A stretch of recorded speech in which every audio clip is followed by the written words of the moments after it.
Welcome to Watch Mojo, and today we're counting down our picks for those musical artists that achieved their major chart calling card back in the 1980s. I'm on a Mexican whoa, radio. Number 75, XYZ, Inside Out.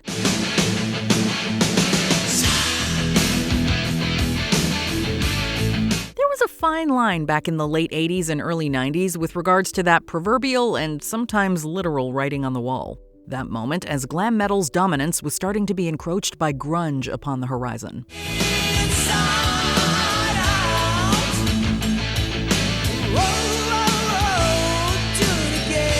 XYZ was a French-American group that's probably best known for their 1989 single Inside Out, although What Keeps Me Loving You also helped play into the chart success of their self-titled debut. The former tune's status as a meat-and-potatoes rocker assisted XYZ in appealing to fans that didn't really care whether or not the band was reinventing the wheel. It was enough to know that Inside Out got in, rocked them, and left them wanting more. Come on, do it again. Come on, do it again. Come on, do it again. Number 74, King Cobra, Hunger.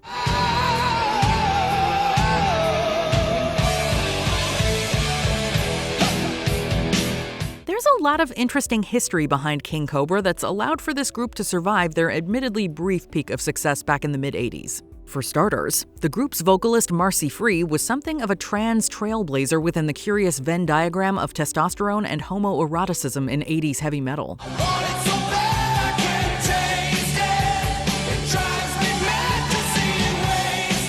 Tunes like Hunger and Iron Eagle Never Say Die helped build on King Cobra's success.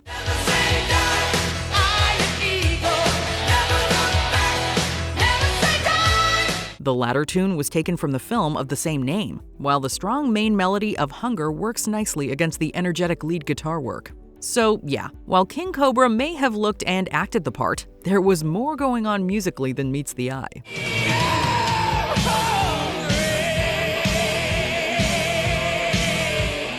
Number 73, Jermaine Stewart, We Don't Have to Take Our Clothes Off.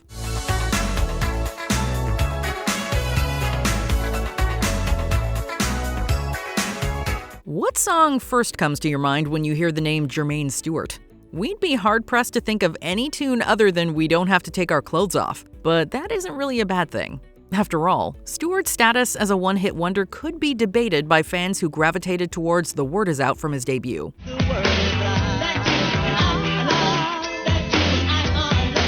Still, Stewart's recorded legacy seems to be forever linked with this upbeat, melodic, and catchy slice of funky R&B.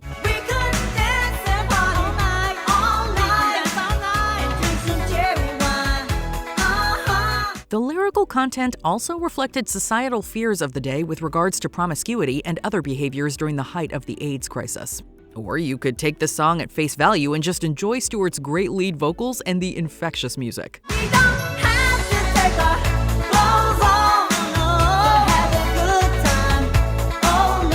Number 72, Patrice Rushen, Forget-Me-Nots.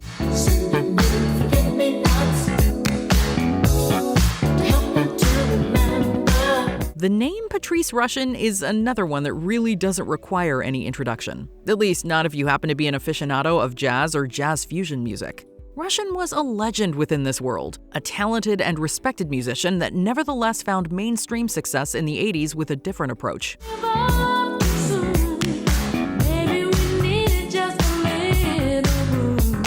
Forget-Me-Nots was notably sampled and interpolated by Will Smith for the title theme to his film Men in Black.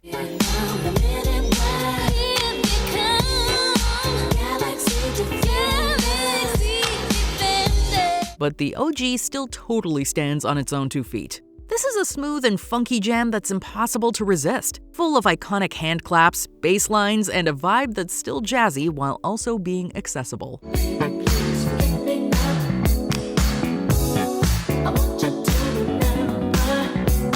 Number 71, Philip Bailey and Phil Collins, Easy Lover. So yeah, we're obviously cheating a bit here since everybody knows that neither Phil Collins nor Philip Bailey were one-hit wonders with their groups Genesis or Earth, Wind & Fire. That said, can you name another smash hit collaboration between the two?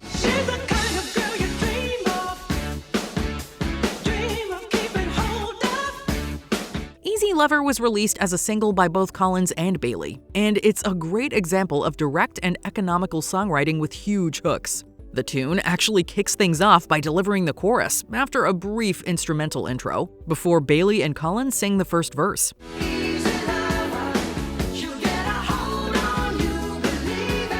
This immediately drills that earworm melody into one's brain, releasing that serotonin and making us want to hear it again and again.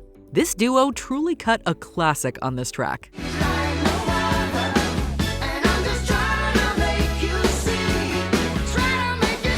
Number 70, Till Tuesday, Voices Carry. In the dark, I'd like to read his mind. Amy Mann has been long lauded for her contributions to songwriting, yet it's this single from Till Tuesday's debut album that served as that group's primary source of success. Voices Carry was the title track of that album, a memorable new wave tune that was already notable for Mann's forthright lyricism. Oh, it tells me tears are something to hide and something to fear. The singer's visual aesthetic was cutting edge for the time as well, helping draw listeners to the music of Till Tuesday thanks to Mann's striking looks and charisma. So yeah, Mann's band may not have survived, but this living legend is doing just fine these days, thank you very much. Hush, hush, keep it down now. This is scary. Number 69, Wall of Voodoo, Mexican Radio. I feel a hot wind on my shoulder and the touch on the world that is older. It's kind of cool that a song as quirky and, well, let's just go with weird as Mexican Radio by Wall of Voodoo was a hit back in 1982. After all, this was a band that never quite fit in well with genre parameters, mixing in electronic and country elements with contemporary new wave and post-punk sounds to create something uncategorizable. I understand just a little. No comprende, it's a riddle. Yet there it is, that catchy chorus that probably lured in listeners back then, in much the same way it does now. I'm on a Mexican radio. I'm on a Mexican radio. Mexican radio was so pervasive back in the day that even underground metal acts like Celtic Frost were inspired by Wall of Voodoo's maverick spirit. The latter included a cover of the tune as the opener to their third LP, Into the Pandemonium. Radio, I'm on a Mexican radio. Number 68, Modern English, I Melt With You. Moving forwards, using all my breath. Die-hard fans of Modern English know full well that this influential British new wave act had plenty of good songs beyond I Melt With You. Tunes like Someone's Calling or Hands Across the Sea. Stretch your hands across the sea, come with me. Still, there's a reason why I Melt With You consistently finds a place on Best of the 80s compilations around the world. You've seen the difference, and it's getting better all the time. This is a song that instantly evokes memories of a time and place, even if you weren't actually alive yet to experience the 80s firsthand. It's a richly melodic, memorable, and well-composed pop tune with great lyrics and an execution that helped make Modern English superstars in their own time and icons forever. I'll stop the world and melt with you. Number 67, Twisted Sister, We're Not Gonna Take It.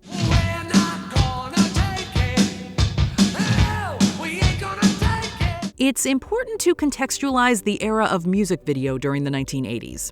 This culture permeated MTV, but that didn't necessarily mean that every band's clip for the channel was a hit.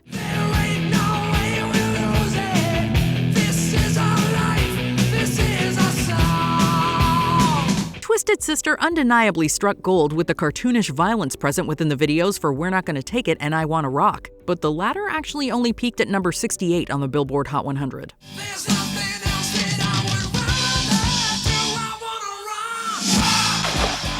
This, of course, takes nothing away from the band's status as icons of heavy metal, since fans know that Twisted Sister actually wrote plenty of hard-hitting tunes. That said, it's We're Not Gonna Take It that's more associated with the group than other tunes like Burn in Hell, Hot Love, or Wake Up the Sleeping Giant.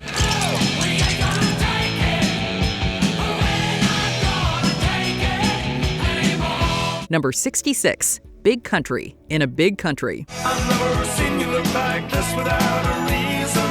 Another A July 2025 episode of Todd in the Shadow's YouTube series One Hit Wonderland highlighted the career of Scotland's Big Country, a group with a lot of international goodwill that's still seen by many as a one-hit wonder.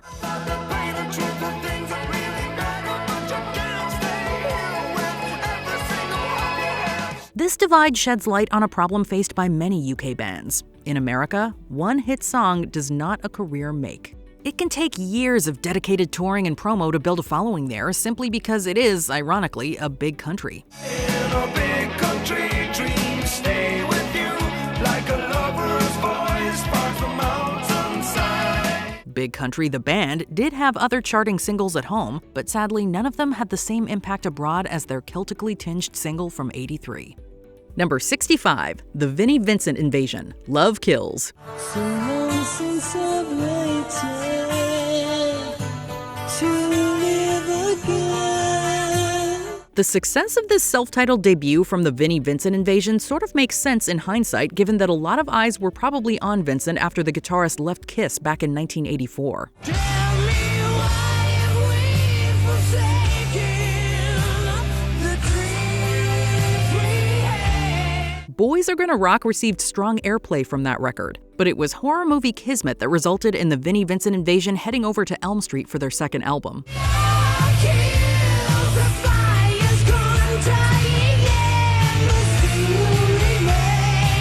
Love Kills was included on the soundtrack to the fourth Nightmare on Elm Street movie, which significantly assisted the Invasion's public profile. Of course, it also helps that future Slaughter members Mark Slaughter and Dana Strum played on All Systems Go, which also featured minor chart movers Ashes to Ashes and That Time of Year. It's that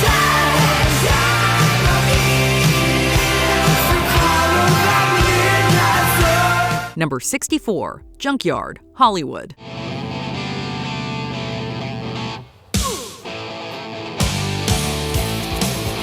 It wasn't exactly unheard of for members of the 80s punk rock and hardcore scenes to sell out by performing glam rock or heavy metal. Of course, that very phrase feels loaded from the start with very specific gatekeeping tendencies, but there's no denying the eyebrows that were raised when former Minor Threat guitarist Brian Baker joined Junkyard in 1989. That's right.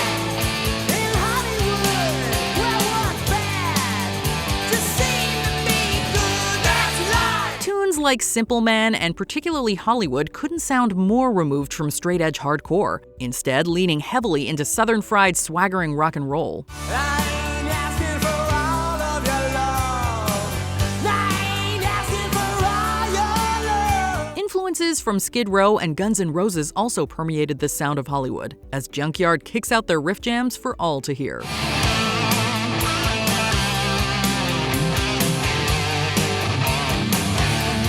Number 63, Vixen, Edge of a Broken Heart.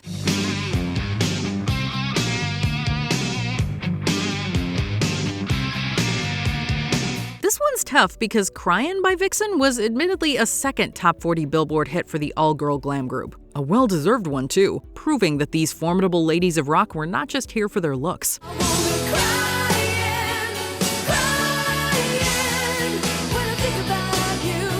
Still, it's the Richard Marx and Fee Waybill penned Edge of a Broken Heart that most casual 80s rock fans remember the most. This is a shame, too, since not only was Cryin' just as good as Vixen's only big hit, the group's second album, Rev It Up, arguably bested their self-titled debut in terms of quality material written by actual members of the band. I've been living on the edge of a broken heart. I don't wanna fall. I don't wanna crawl. Tastes are subjective, sure, but we think that the still active Vixen definitely deserves more credit. Number 62, Tora Tora, Walkin' Shoes.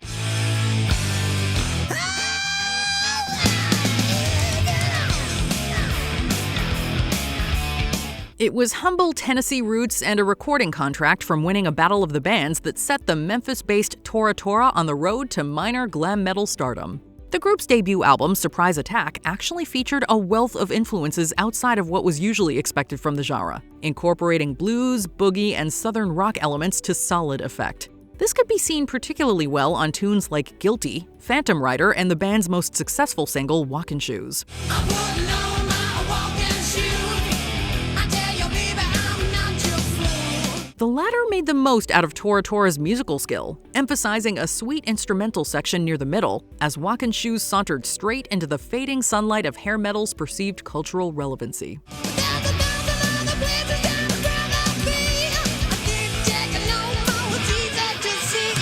Number 61, Kingdom Come, Get It On.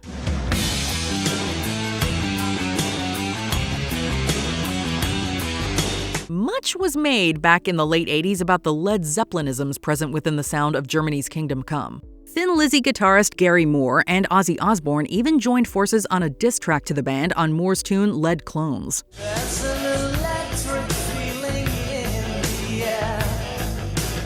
This probably wouldn't have been as big a deal as it was had Kingdom Come's frontman Lenny Wolf not sarcastically remarked about, quote, never hearing Led Zeppelin.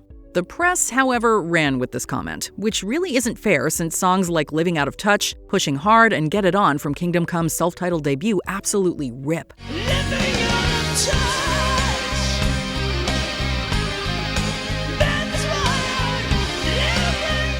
The latter tune was the group's biggest chart success, however, leaving Kingdom Come to cool their heels as a cult band for the rest of their career.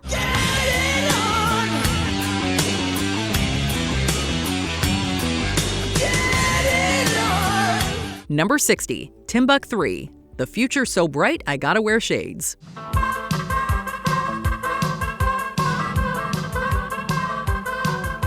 Sometimes all it takes is an idiosyncratic song title to effectively label an artist like Timbuk 3 a one-hit wonder. This is despite the Wisconsin-based group releasing over 6 albums over the course of their career. Yet it's The Future So Bright I Gotta Wear Shades that remains the song most associated with Timbuk 3's creative legacy.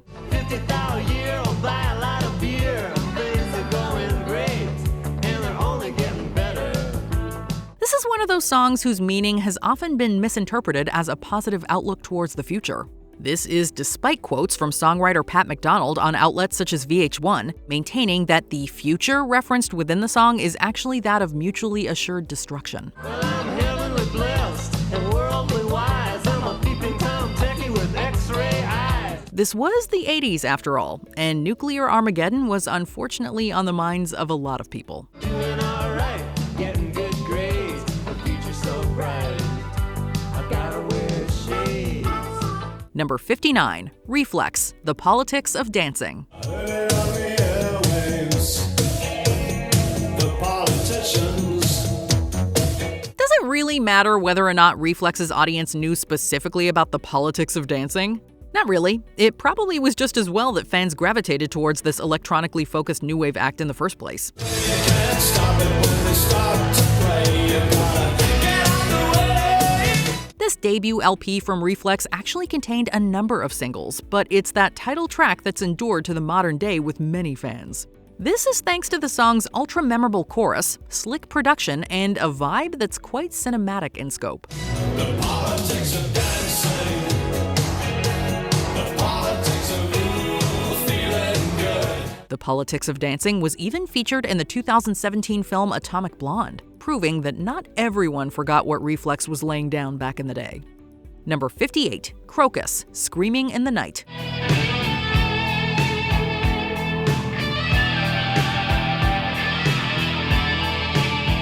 Power ballads were a big deal back in the 80s, an essential part of any rising rock band's arsenal, as well as some of the older guard too. Stars were out and shining against the moonlit hour. The wolves were out and howling. Crocus wasn't exactly new in 1983 since the Swiss rock group actually formed back in 1975. It was the Headhunter LP that ushered in mainstream success for Crocus, however. Born on the back of the speedy title track, the riffy Russian Winter, and the aforementioned Screaming in the Night.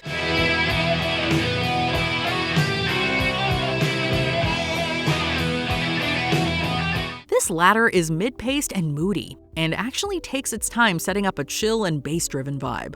The reverberating chords of Fernando von Arb work well against Mark Storaci's raspy wail, as the chorus of Screaming in the Night becomes something of an 80s metal earworm.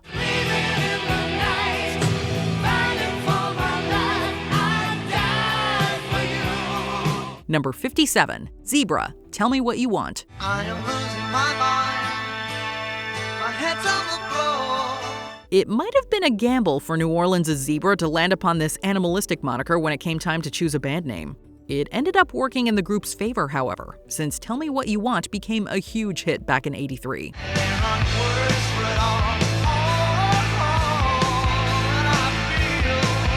This is anthemic arena rock that still sounds as if it has a creative foot planted back in the 1970s. And this isn't a bad thing. Instead, this depth of songwriting inspiration allowed for Zebra to avoid being pigeonholed within the glut of glam metal wannabes that were about to emerge in the wake of Quiet Riot's success.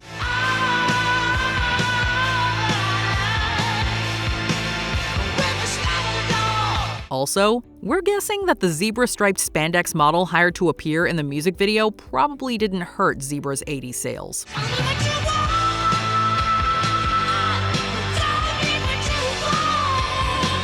Number 56, Fastway, Say What You Will.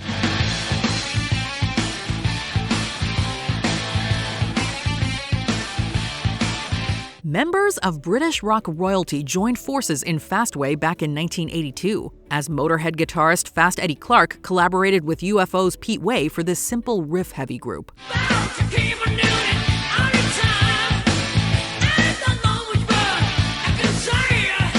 The music here was a bit slower than Motorhead, but retained the melody present within UFO, while adding in a heavy dose of the blues. Fastway would also earn some cult credentials by composing the soundtrack songs for the 1986 horror film Trick or Treat, but it's Say What You Will that was probably their biggest hit.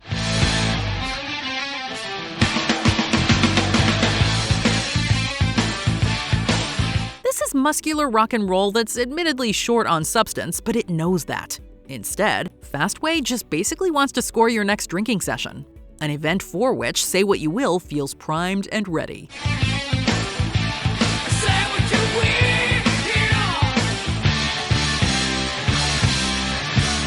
Number 55, Rob Bass and DJ Easy Rock, It Takes Two. Hit it.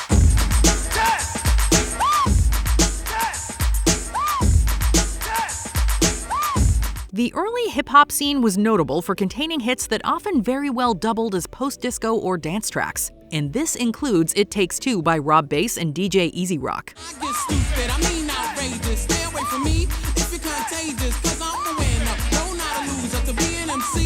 The tune effectively sampled the James Brown and Lynn Collins song Think About It with an amped-up drum break to bring everybody out there on that dance floor. Elsewhere, Rob Bass's flow on the microphone was great stuff for '88, creating an accessible hit that still resonated with hip-hop's growing fan base and cultural resonance.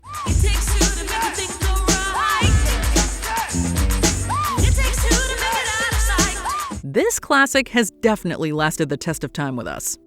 Number 54, Faster Pussycat, House of Pain.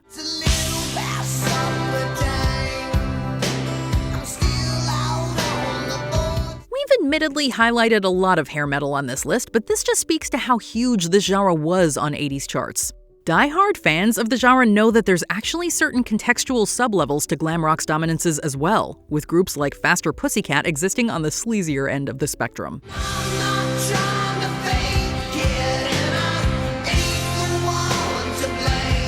House of Pain was the band's most successful hit, a power ballad that didn't really speak to Faster Pussycat's heavier side, but instead catered to demands of the day.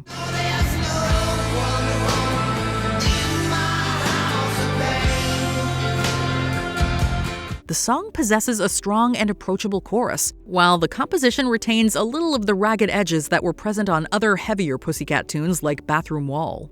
Oh, and the accompanying music video was directed by Michael Bay. Number 53, Soraya, Love Has Taken Its Toll.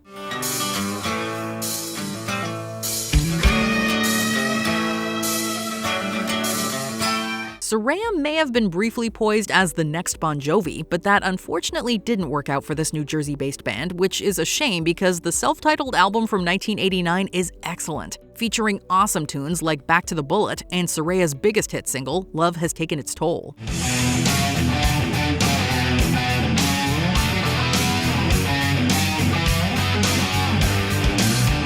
The latter perfectly exemplifies Soraya the band's bluesy swagger, as well as Sandy Soraya the singer's powerful pop voice. Take my heart, take my soul. Love has taken its toll. The These songs have hooks for days, while also never skimping on the more aggressive bits or unique musical arrangements. Love Has Taken Its Toll may have come and gone, but fans with their ears to the ground back in the 80s likely remember how good this stuff sounded.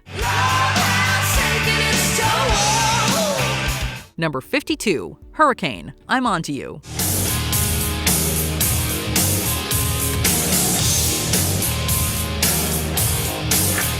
Never underestimate the power of a well-placed na-na-na.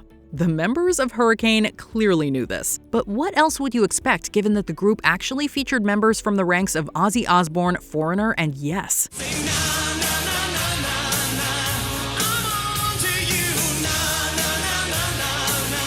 I'm Onto You serves as a showcase for lead singer Kelly Hansen, as he takes charge here with one truly dynamic performance. The guitars riff and rage in the background, although they never overshadow I'm Onto You and turn it into a shred fest.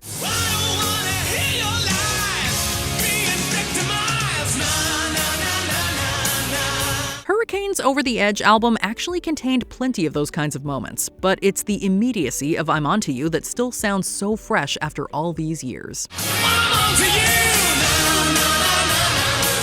Number 51, Nina, 99 Luftballons. 99 Luftballons auf ihrem Weg zum Horizont. They say that music is a universal language, so it just sort of makes sense that Nina's 99 Luftballons would chart in multiple languages and in multiple countries. This is an all-time new wave banger that's still referenced in just about every best of the 80s mix or retrospective list like this one.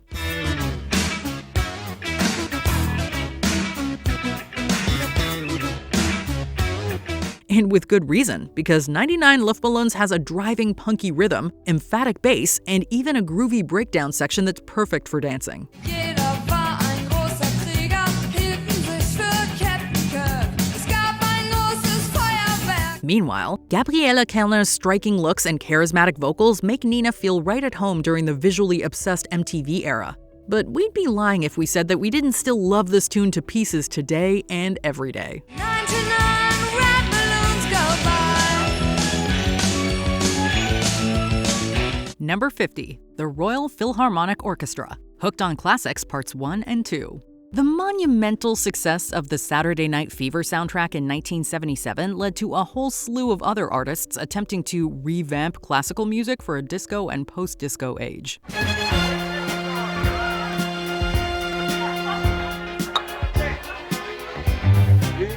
Hooked on Classics Parts 1 and 2 is just that, an amalgamation and medley of Beethoven, Mozart, and more, all set to an electronically danceable beat.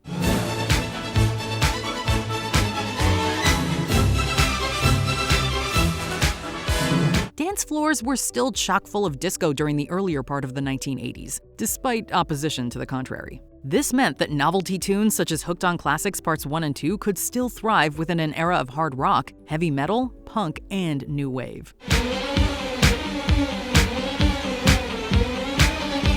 Number 49, The Adventures, Broken Land. These wheels run too deep.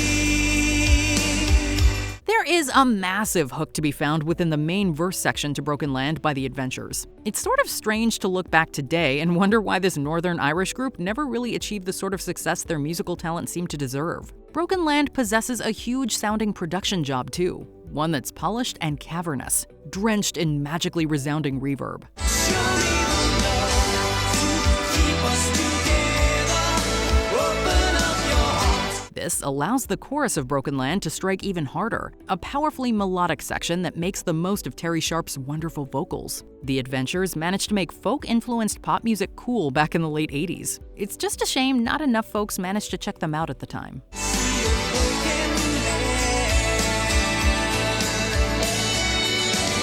Number 48, The Afternoon Delights, General Hospital. No one could prove that he was a crook till Luke stole his little black book. The writing was sort of on the wall when this group decided to name themselves after a one-hit wonder from the previous decade. The Afternoon Delights became something of a self-fulfilling prophecy.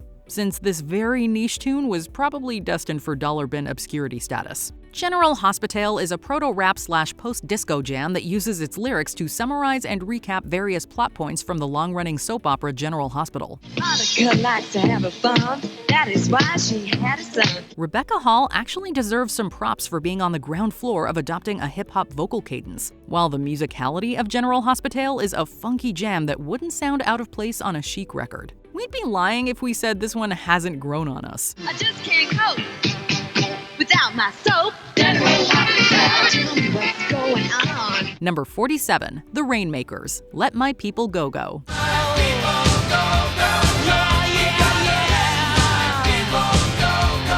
There's a quirkiness to the Rainmakers that sort of makes us understand why commercial appeal seemed consistently outside the grasp of this Missouri-based rock act. The horn sections aren't for everyone, and Bob Walkenhorst's idiosyncratic vocals are equally unique to a fault. Tell the boys with the horns, get down and blow. A deeper listen to Let My People Go Go reveals some strong songwriting chops, however, particularly how the pre-chorus leads into its main anthemic hook. The lyrics are equally outside of what pop fans normally heard during the mid-'80s. With some pop culture references and clever wordplay, it's not always easy standing out from the crowd, but the Rainmakers certainly walked to the beat of their own musical drum.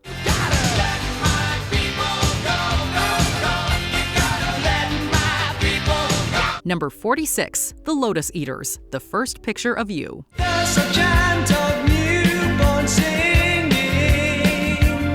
The 80s featured numerous British acts that found success with their brands of sophisticated pop. Yet the Lotus Eaters was one of the few cult acts that didn't quite achieve the same levels of visibility as some of their comrades. This wasn't through any lack of trying, of course, and The First Picture of You is one of those tunes that forgoes a lot of flashy style in favor of songwriting substance.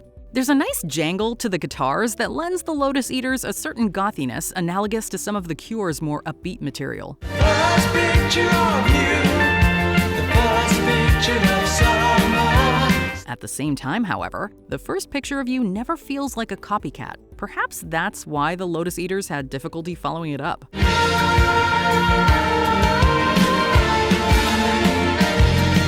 Number 45, Double, The Captain of Her Heart. It was way past midnight, and she still couldn't fall asleep. This is the sort of song that was destined for the grocery store playlist. Background music for many of us to hazily remember, but not enough to properly identify. The Captain of Her Heart by Double hangs its creative hat upon Felix Haug's keyboard playing, particularly those hooky notes that leap out at us during the chorus. Captain of the heart.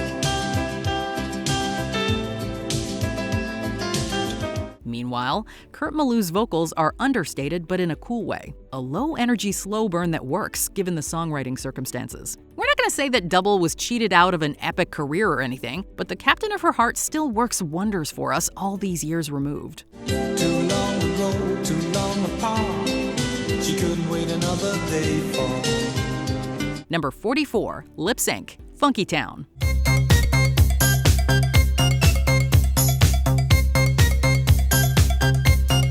The song may have been written in 1979, but its 1980 release date as a single just slides it in under the nose for our criteria. And we're glad too, because Funky Town by Lip Sync was one of those late-era disco jams that helped prove the genre didn't die in the 70s. The dance floor remained big business, and Funky Town served as an expertly crafted jigsaw puzzle of melodic hooks and earworm ideas that burrow their way into our brains. Won't you take me to?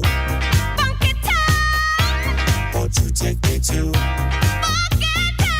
There's a certain weirdness and coldness within the electronic composition of Funky Town that just works. Meanwhile, the string sections and synth stabs all come together with some bubbling bass guitar and that famous chorus. won't you take me to Funky town? Number 43, Bang Tango, Someone Like You.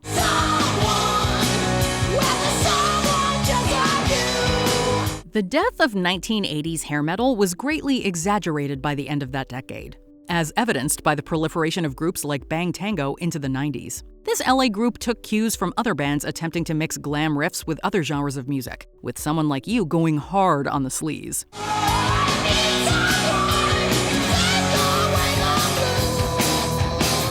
The band's debut LP, Psycho Cafe, also had some funky moments on there for adventurous listeners, in addition to heavy rockers like Sweet Little Razor. Meanwhile, the star of Someone Like You is that chorus, which offers a place for singer Joe Lestay to howl his brains out with a voice that peels paint off the walls. Consider this one a worthy hair metal deep cut.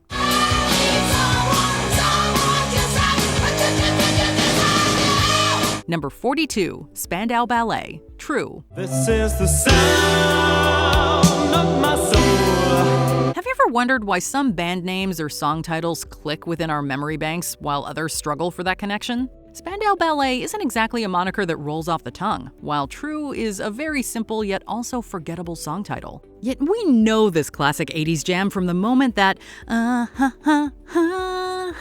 vocal ad-lib hits our hearts. I know this much is true. True is a great song, and Spandau Ballet seemed primed for equally great things after this tune's chart success. At the same time, however, it seems as if this British pop group will always be tied to this mega hit, rather than any of their other great songs. Which is sort of a shame, right? This much is a truth. This much is a truth. Number 41, Paul Hardcastle, 19. Vietnam, he was 19. Vietnam, he was 19. His is a name synonymous with trailblazing electronic music during the 1980s, a keyboard wizard that saw chart success come to him with 19. This hit song from 1985 was just one highlight from Paul Hardcastle's enviable career, and proof that one-hit wonders don't necessarily live in obscurity after striking it big. Instead, Hardcastle's legacy today is respected, both for those who dig the poppiness of 19, as well as for those who appreciate Hardcastle's other electronic and jazz records. It's remarkable to analyze the sampling, production, and composition of 19 today. The song was just so ahead of its time. 19 also fully leaned into its political message, which also stood out from other more disposable music of the era. I wasn't really sure what was going on. Number 40, Grateful Dead, Touch of Grey. Must be getting early. Clocks are running late. The Grateful Dead truly didn't need to embrace the video age with Touch of Grey in order to earn success or respect. They were already certified legends in '87, but this music video allowed the Dead to cross over to a new audience and a younger demographic. The image of Jerry Garcia and company performing as skeletons proved to be an iconic one. I will survive. And Touch of Grey was a hooky pop tune that streamlined the Dead's jamming psychedelia. Sure, fans know all about the Grateful Dead's classic discography, but Touch of Grey was a party where everybody was invited, including the MTV generation. Touch of grey kinda suits you anyway. And that was all I had to say. Number 39, When in Rome, The Promise. If you need a friend, don't look to a stranger. British synth-pop hadn't waned during the late 80s, and instead attempted to carry on its legacy of chart success with new artists like When in Rome. The Promise sounds tailor-made for the dance floor, and boasts a full-sounding production that could easily pass for a tune 5 years or so into the 90s. I'm sorry, but I'm just thinking of the right words to say. I promise. I know they don't sound the way I planned them to be. When in Rome certainly seemed to know a good chorus when they heard one, and The Promise contains a great one. This was the group's only major flirtation with the Billboard Hot 100 chart in the US, although die-hard fans of When in Rome know full well there are probably other tunes that could have potentially broken through to the masses. I promise you.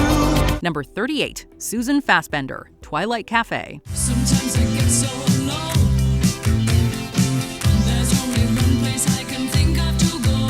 Susan Fassbender and her songwriting partner Kay Russell scored a UK singles hit back in 1981 with Twilight Cafe. The song is an earworm if ever we've heard one, an infectious tune that's led by Fassbender's charming vocals, her impressive keyboard skills, and a catchy bass line. I'm under neon lights, and pretty soon I'll find my way to the Twilight Cafe.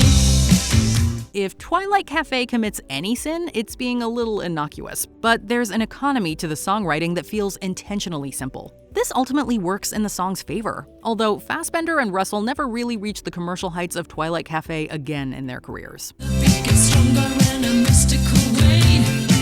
Pulsates around me as I Number 37, Boy Meets Girl, Waiting for a Star to Fall. I hear your name whispered on the wind. It's a sound that makes me cry. Never underestimate the power of a great turnaround. Seattle's Boy Meets Girl clearly knew what they were doing when they wrote and released Waiting for a Star to Fall in 1988. The song boasts a great chorus and strong vocal performances from the duo of George Merrill and Shannon Rubicam. But it's that little turnaround hook before the chorus hits that turns Waiting for a Star to Fall from a good song into a great song. Trying to catch your heart is like trying to catch a star. Meanwhile, the decision to modulate the song's finale adds to the impact and texture of Waiting for a Star to Fall. It's a perfect pop storm that still sounds great so many years later. Waiting for a star to fall and carry a burden to my arms. Number 36, Kix, Don't Close Your Eyes. What you doing out in the nighttime?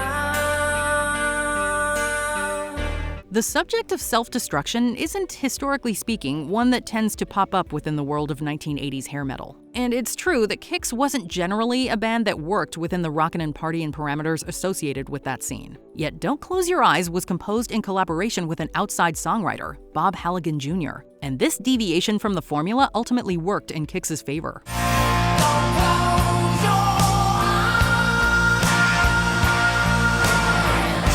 Close Your Eyes is a moody ballad that feels sincere, particularly within the vocal delivery of Steve Whiteman. Meanwhile, the bridge section serves as connecting tissue to lift Don't Close Your Eyes significantly above the batting average of Kix's contemporaries. Don't you take it lying down. No. Number 35, Bonham, Wait for You. Come tomorrow, one day closer to your heart. Jason Bonham likely felt a lot of pressure when it came to the formation and release of The Disregard of Timekeeping back in 1989. The son of Led Zeppelin drummer John Bonham could have easily released a warmed-over rehash of his famous father's work, but instead, the younger Bonham pursued the Sunset Strip. Wait for You still possesses that bluesy crawl reminiscent of classic Zepp, only painted with a heavy sheen of stylish glam rock. All that I can do is wait for you. Daniel McMaster's vocals channel a polished Robert Plant, while Bonham's drum work drives the song with a technicality missing from many other hair metal bands of the day. These unique elements all allow Wait for You to stick out from the crowd in a great way.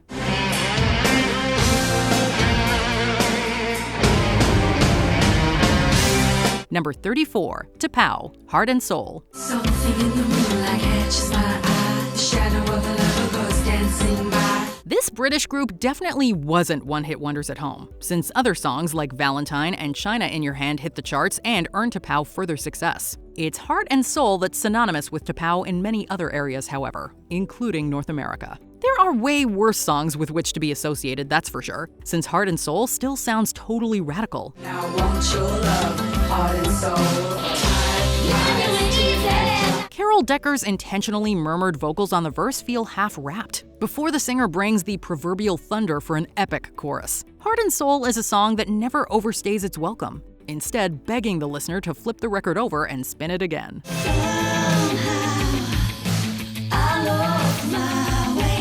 Number 33, Suzanne Vega, Luca. I live upstairs from you. Yes, I think you've seen me before. This is one of those songs that feels out of time, possessing a beauty that could work within any decade. Luca by Suzanne Vega possesses impeccable production and boasts arrangements that sound beautiful, juxtaposed against some tragically dark lyrics. After that, you don't ask why. You just don't argue anymore. Luca's subject matter of a protagonist suffering a harrowing and violent family life is a powerful one, and executed to perfection by Vega, whose narration tugs on our collective heartstrings. This is a bittersweet song, one that we love listening to, yet are always brought back down to earth by its enduring power and message. Guess I'd like to be alone.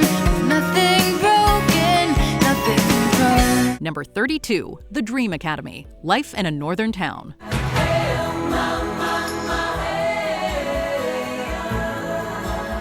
Pink Floyd guitarist David Gilmour was no stranger to collaborations, having worked with artists like Kate Bush alongside his own solo career. This included producing the Dream Academy's debut album. an LP that contained a major hit with Life in a Northern Town. The tune is lush, evocative, and atmospheric, with the vocalizations on the chorus probably serving as the most memorable aspect of its composition.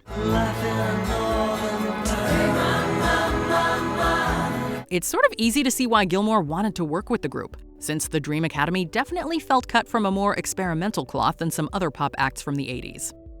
Number 31, Danger Danger, Bang Bang. It was a warm night on the south side of town. They said they'd see you. This New York-based hard rock group loved a little reduplication when it came to their band name and their song titles. It was sort of a gimmick with Danger Danger, reflected in both singles from their self-titled debut album.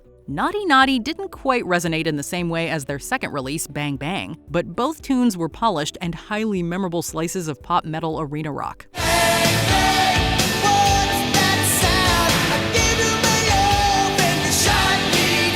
The latter in particular possessed an on-the-nose but ultimately sing-alongable chorus, a silly anthem for an indulgent age. Meanwhile, the actual album proper contained a number of quality deep tracks, including Under the Gun and the rock-solid ballad Don't Walk Away.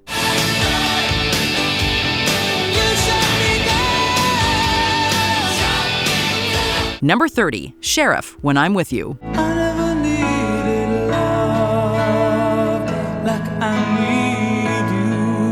It wasn't unheard of for power ballads like When I'm With You by Sheriff to see chart success back in the 80s. It was, however, unique for such a song to resonate without a music video on MTV. This meant that Sheriff essentially did it the old-fashioned way, by writing good songs that rose up the charts via radio airplay and word of mouth.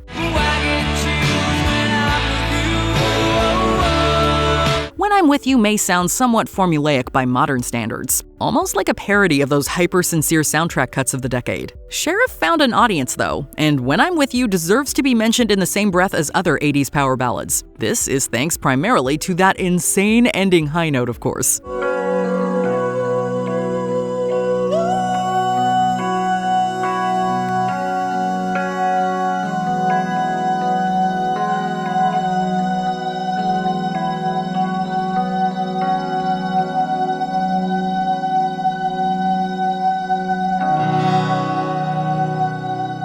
Number 29, Mars, Pump Up the Volume. Pump up the volume, pump up the volume, pump up the volume, check it out. The origin of this experimental electronic hit was actually a collaboration between two different British artists, Colourbox and A.R. Kane. It almost didn't happen as well, since Pump Up the Volume actually came into being at the insistence of both groups' record label 4AD. Put the needle on the record. Put the needle on the record. The end results proved to be successful, however, with Pump Up the Volume serving to legitimize an embryonic house music scene into a major cultural player. This Mars track also pumped up the attention paid to its sample sources, including Cold Cut and Eric B. and Rakim, essentially being a win-win for everybody involved. Pump up the volume, pump up the volume, pump up the volume, dance, dance. Number 28, Eddie Grant, Electric Avenue. Now in the street there is violence, and none allowed to solve what to be done. Some music genres meld better with commercially viable pop hooks than others. It wasn't a foregone conclusion that reggae could cross over into the mainstream MTV generation in quite the same way as Bob Marley did back in the day. Yet Eddie Grant silenced all doubters in 1983 with his infectious style of funk-infused pop reggae. We're gonna rock down to Electric Avenue, and then we'll take it higher. Electric Avenue would go on to become a musical calling card for Grant. It's honestly sort of surprising that some of his other album cuts and single efforts didn't resonate in the same manner as Electric Avenue. But hey, nobody's ever gonna deny that this song is a banger, right? Rock it in the daytime. Electric Avenue. Rock it in the night. Take it higher. Number 27, Benny Mardones, Into the Night. Separated by fools who don't know what love. This hit from Cleveland-born singer Benny Mardones peaked at number 11 on the Billboard Hot 100, but gained infamy for its lyrical content. The topic of age disparity in romance tended to overshadow the immense vocal power in Into the Night.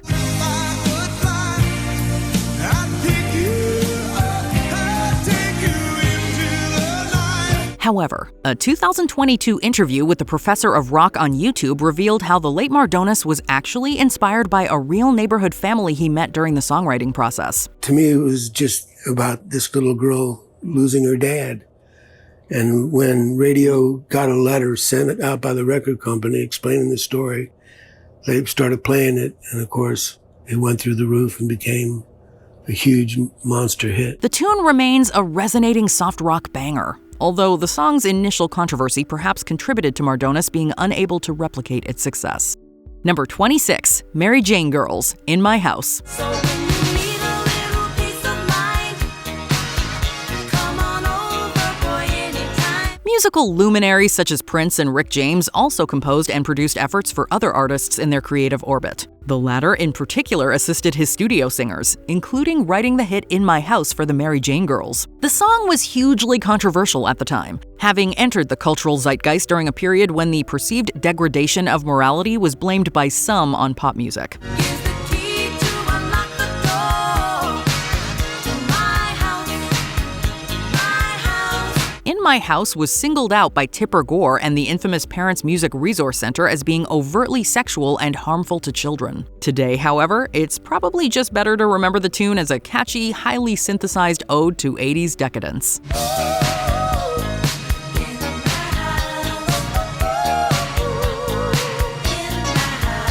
Number 25, Jack Wagner, All I Need. Kissing you was not what I had planned. It's a story as old as time. Actors wanting to rock and musicians wanting to act. Jack Wagner earned some chart traction with this hit from his debut studio album. But the success of All I Need may not have been a surprise to those who were familiar with Wagner's character, Frisco Jones, on General Hospital, where he showcased his musical talent. 'Cause it seems so hard to believe that you're all I need. All I Need boasts a strong chorus and economical set of arrangements. The soap opera star was afforded some high-quality help during recording sessions from songwriting legend Glenn Ballard. All I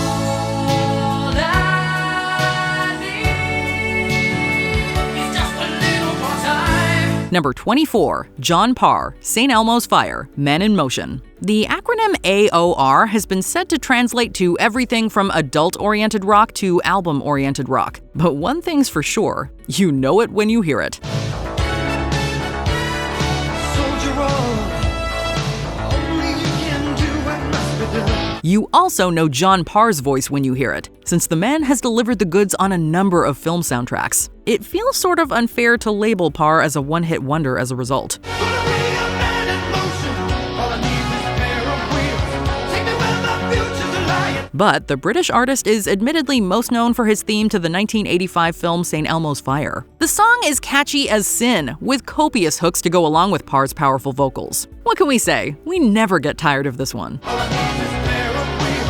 Take me where my future's lying. St. Elmo's fire. Number 23, Midnight Oil, Beds Are Burning. Out where the river broke, the bloodwood and the desert oak. Midnight Oil was an Australian band that didn't feel political statements and commercial chart success needed to be mutually exclusive. Their fiery, passionate lyrics and a desire to have creative voices heard resonated with pop fans back in the late 80s with Beds Are Burning. How do we sleep while our beds are burning? This song about demanding rights for Aboriginal Australians also just happened to have a chorus for the ages, one that was instantly recognizable. The song's arrangements also benefit from its simple chord structure and anthemic tone. It is a near-perfect symbiosis of commercial success and artistic integrity. Time has come to save it's fair, to pay the rent now, to pay our share. Number 22, Scandal, The Warrior.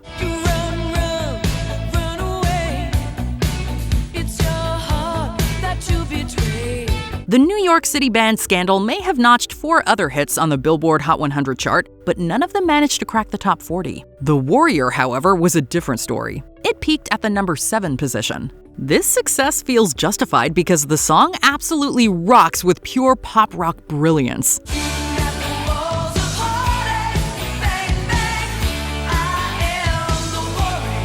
The Warrior is anchored by Patti Smith's incredible vocals and personal style. Her voice displays both range and power. Meanwhile, that main riff is simple but super catchy and memorable. Scandal may have never shot to the top of the charts again after The Warrior, but we'll never forget that $1 million chorus.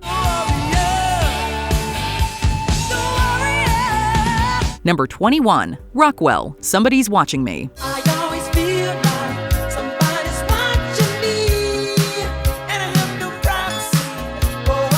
We would love to say with confidence that Somebody's Watching Me by Rockwell would have been a hit without that $1 million Michael Jackson chorus. It just doesn't seem plausible, however, given the comparative chart success of Rockwell's other singles, Obscene Phone Caller and Peeping Tom. Don't know who she is or where she's from, but she's my peeping Tom. One hit song is certainly better than no hit song, of course, and Somebody's Watching Me remains a Halloween playlist staple to this day. Yet its longevity is likely more due to its macabre musical arrangements and MJ than Rockwell's Boris Karloff impressions on lead vocals. That said, Somebody's Watching Me remains a defining tune of the music video era, and one that we still love to pieces not just on Halloween, but every day. Number 20, Animotion, Obsession. Animotion was a unique group. Their ultra 80s sounding synth-pop was tailor-made for the decade, and it's true that some of their other singles did chart on the Billboard Top 100. You are obsession. I cannot sleep. I am a possession. However, it's largely argued that Obsession is Animotion's #1 calling card. The song straddles a line between a clubby dance sound and colder, more experimental synth sounds found during this early part of the decade. It's this artificiality that works in Animotion's favor, however, since the song is actually a cover. The slightly more rock feeling of the Holly Knight and Michael DeBar original is replaced by Animotion's detached and computerized approach. It's weird, it's wonderful, and it works. Number 19, Matthew Wilder, Break My Stride. You may only know Matthew Wilder from his smash hit Break My Stride, but that's only part of the man's story. Last night I had the strangest dream. I sailed away to China. This New York native has actually been responsible for producing hits for a ton of projects and artists too, including, no doubt, Christina Aguilera and Kelly Clarkson, as well as the Disney film Mulan, for which Wilder co-composed the music. Break My Stride, a quirky tune taken from Wilder's 1983 debut album, is a reggae-influenced pop tune with a vocal inflection from the singer that undeniably sells the tune's charisma. Never met another girl like you. Work me over. This is breezy, feel-good music that's upbeat and impossible to resist. It's hard to believe this is Wilder's only solo brush with mainstream chart success. Break my stride. Nobody will slow me down. Oh no. Number 18, Kajagoogoo, Too Shy. Too Shy was a monster hit for the British new wave group Kajagoogoo back in 1983. The band did manage to follow up with other success in the UK, but for many fans across the pond, it's Too Shy that cements the group in a collective time capsule memory. This could be thanks to the band's arresting appearance that made frontman Limahl and crew easy on the eyes. Hey girl, move a little closer. However, the song itself also boasts an immensely memorable chorus, as well as subtly catchy slap bass work from Nick Beggs. Limahl would find chart success as a solo artist with the theme from The Never-Ending Story, but unfortunately, Kajagoogoo would never reach the chart heights of Too Shy ever again. Too shy, shy, hush, hush. Number 17, Murray Head, One Night in Bangkok. There seems to be a laundry list of actors who've tried their hands at the pop music game. Some of them have had more success than others. Time flies, doesn't seem a minute since the Tyrolean spa had the chess bars in it. Murray Head's thespian career took a detour into the music business, thanks to his performance on the rock opera soundtrack for 1973's Jesus Christ Superstar. However, his solo career is likely better known for yet another Broadway hit, One Night in Bangkok. One town's very like another when your head's down over your pieces, brother. From the musical Chess, this is a track that certainly feels like a show tune. Head, for his part, talks through the tune more than he sings, but his cadence is nothing short of catchy. Meanwhile, the chorus is an earworm of the highest order, accompanied by some of the most 80s sounding synthesizers this side of a Radio Shack. One night in Bangkok, the world's your oyster. Number 16. Dexy's Midnight Runners, Come On Eileen. It's not unusual for a pop act to strike gold more than once in their native land. Gino served as a second #1 hit for Dexy's Midnight Runners in the UK, but it's Come On Eileen that remains the group's calling card in other parts of the world. This is due in part to the song's iconic video, which arrived during the early years of MTV. The visual of the group clad in matching overalls would go on to become closely associated with their conceptual legacy. Meanwhile, the song's folk-influenced melodies and dramatic build during the finale make Come On Eileen feel so vibrant even today. We challenge anyone not to kick up their heels and break out dancing to this one.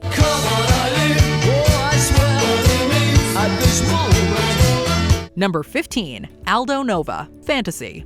The glam metal explosion that would occur in a post-Bon Jovi and Quiet Riot world was still a hairspray can or two away when Aldo Nova released Fantasy in 1982. As a result, it doesn't feel unfair to give this Canadian axeman at least a little credit for being ahead of the curve. Fantasy is a hard rocker through and through, anchored by a sturdy main riff and some catchy keyboard accompaniment. Meanwhile, the video is all pomp and ridiculously laser-obsessed. Nova's skills as a guitarist, however, are no joke. His leads on Fantasy ensure that rock fans still remember this solo hit from back in the day, no matter how far away it gets.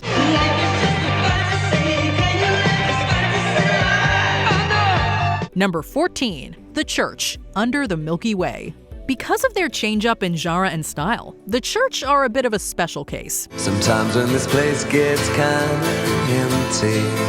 A respected Australian rock act with a worldwide following, this is a band with numerous charted songs. With that said, Under the Milky Way from their 5th studio album was released at a time when fans had already latched on to the group's gothic and moody dream pop sound. Wish I knew what you were looking for. The song proved to have mainstream commercial legs all the same, earning The Church a top 40 US hit. It's easy to see why, too, as Under the Milky Way rolls over the listener with a smooth, stargazing melody and a soft, enveloping atmosphere. Number 13. Eddie Murphy, Party All the Time. Okay, so obviously Eddie Murphy isn't a one-hit wonder in any other famed aspect of his life. However, is there any song from Murphy's musical career that's as well known as this jam from 1985? Girl, I can't understand it. Why you wanna hurt me? Party All the Time is the sort of vanity project that one can only get off the ground when they achieve this level of fame. Hot on the heels of Beverly Hills Cop and his comedy special Delirious, Murphy was in the perfect position to release Party All the Time. Girl, I seen you in clubs, just hanging out and dancing.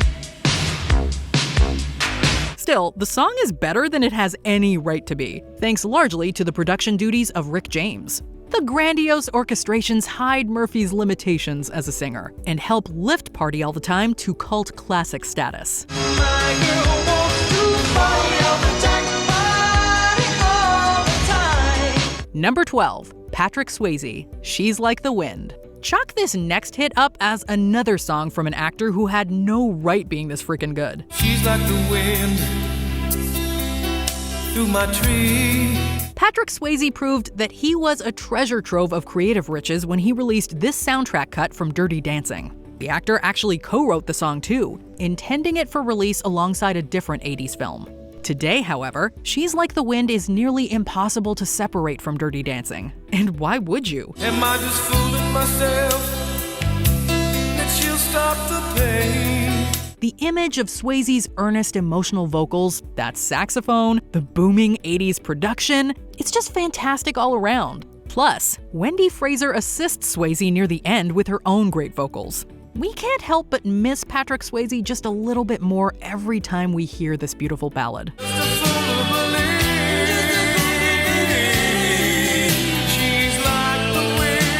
Number 11. Robert Tepper, No Easy Way Out.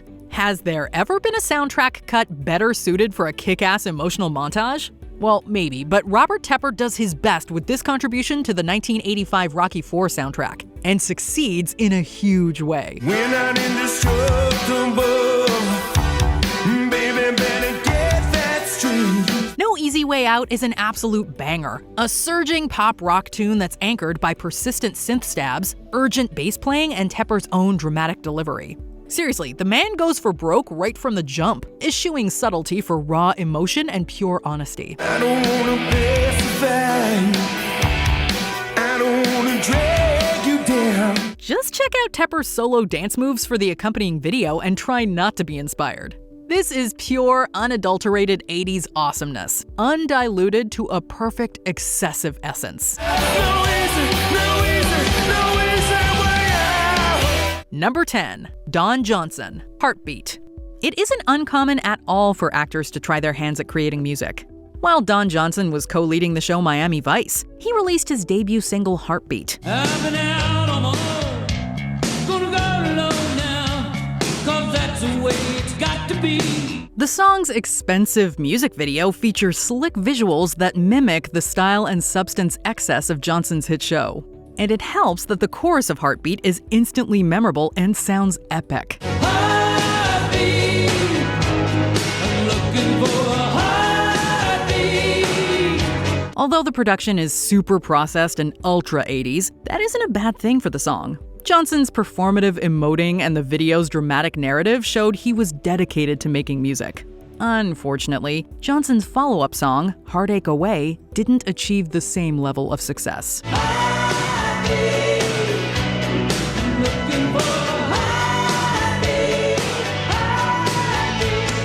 Number 9. Taco, Puttin' on the Ritz. Although one-hit wonders don't have to be cheeky or weird, they can really stand out when they are. To wear a day coat, pants with stripes and cutaway coat, perfect fits.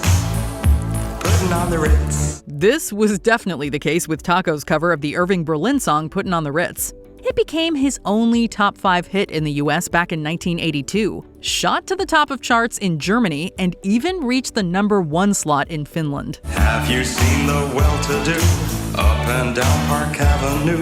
Puttin' on the Ritz is quirky and absolutely soaked in processed 80s synthesizers. While Taco puts in a performance that may not be traditionally good, it is definitely memorable.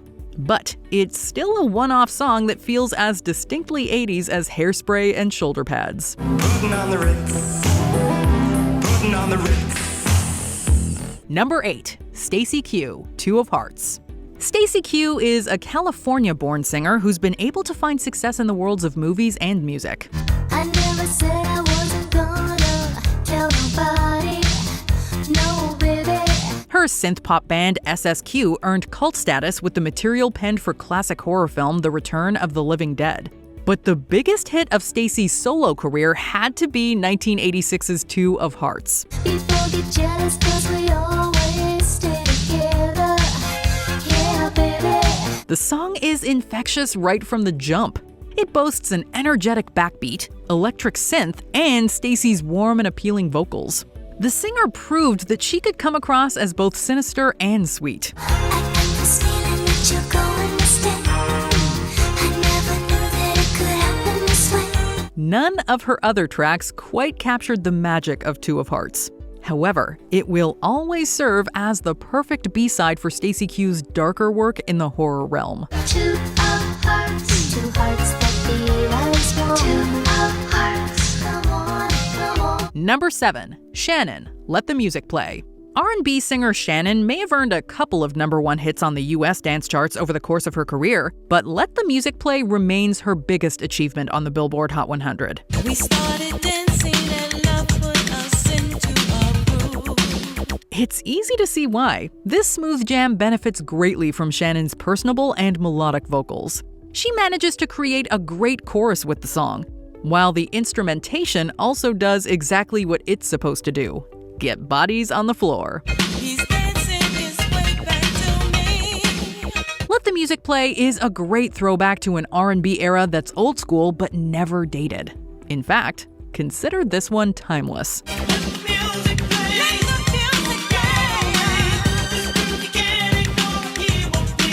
Number 6. Tommy Tutone, 867-5309 Jenny. Throughout the 1970s and 80s, the power pop subgenre was absolutely everywhere thanks to trailblazers like Cheap Trick and Blondie. Johnny, I've got your number. I need to make you mine. The group, known as Tommy Tutone, took full advantage of the trend to achieve modest chart success with Angels Say No. However, the song with which the band will always be associated is 867-5309 Jenny.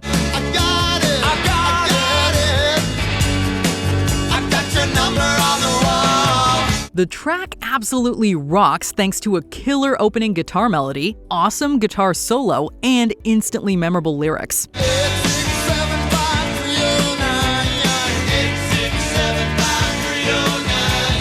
It's basically songwriting 101 for anyone searching to write a hit pop tune.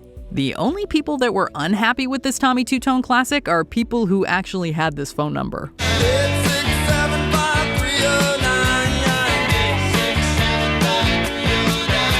Number 5. Quarter Flash, Harden My Heart. Some songs just have a timeless quality to them due to a mixture of nostalgia and vitality that keeps them in the public consciousness. Crying on the corner, waiting in the rain, I swear I'll never ever wait. Harden My Heart is definitely one of those tracks. This awesomely moody and memorable hit song comes from the Oregon-based group Quarter Flash. All of my life I've been waiting in the rain, I've been waiting for a feeling to never. Rindy Ross is front and center of the song's success. Her plaintive, melancholic vocals and excellent saxophone playing work perfectly with the emotive guitar and insistent bass-driven groove.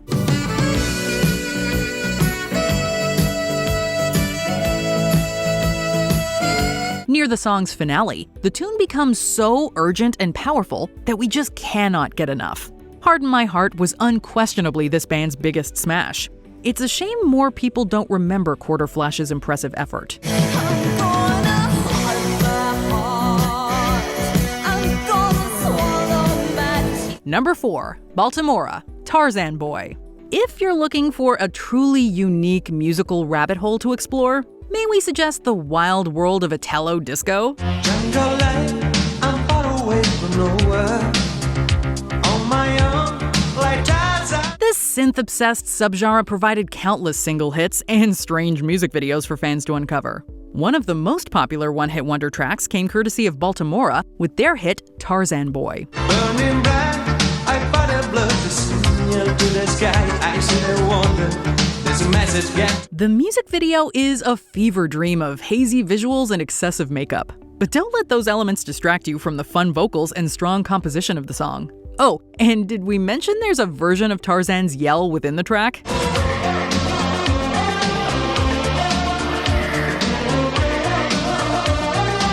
There's an oomph to the arrangements that mixes just the right amount of repetition with melodies that burrow their way into your brain and just live there rent-free forever.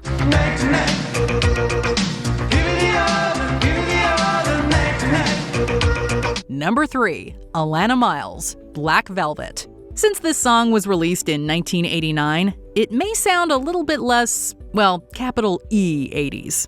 But that's not a bad thing. Mississippi in the middle of a dry spell. Black Velvet from Alana Miles is the sort of slinky and sensual blues number that wouldn't sound out of place on a movie soundtrack.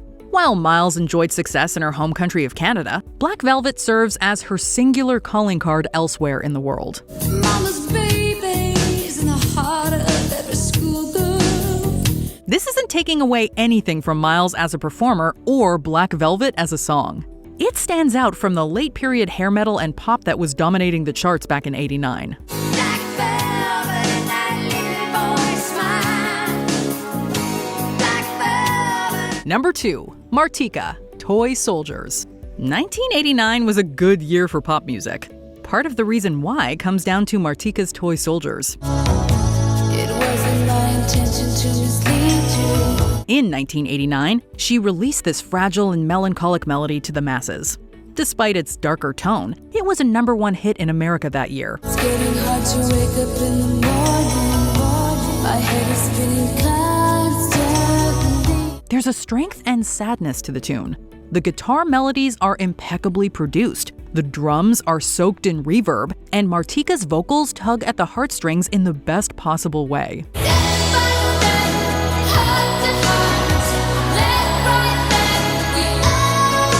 We are not ashamed to say that Toy Soldier still makes us shed a tear to this day.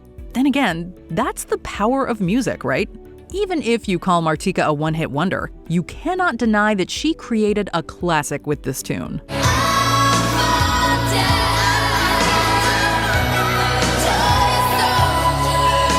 Before we continue, be sure to subscribe to our channel and ring the bell to get notified about our latest videos. You have the option to be notified for occasional videos or all of them. If you're on your phone, make sure you go into your settings and switch on notifications. Number 1. Cutting Crew, I Just Died in Your Arms Tonight. Admittedly, Cutting Crew hit the top 10 with both I Just Died in Your Arms Tonight and their follow-up, I've Been in Love Before. However, the former song has endured far more than the latter as the band's most famous song, and with good reason too.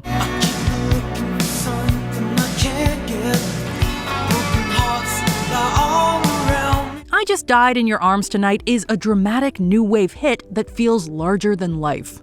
The guitars are punchy, the synthesizers are perfect, and the lyrics are iconic.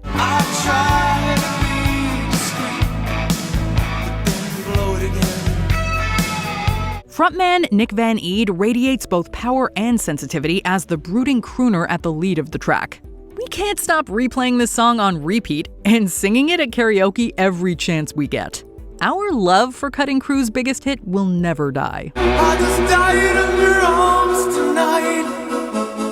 It must have been something you said. What are some other deep-cut 80s jams we missed? Let us know in the comments.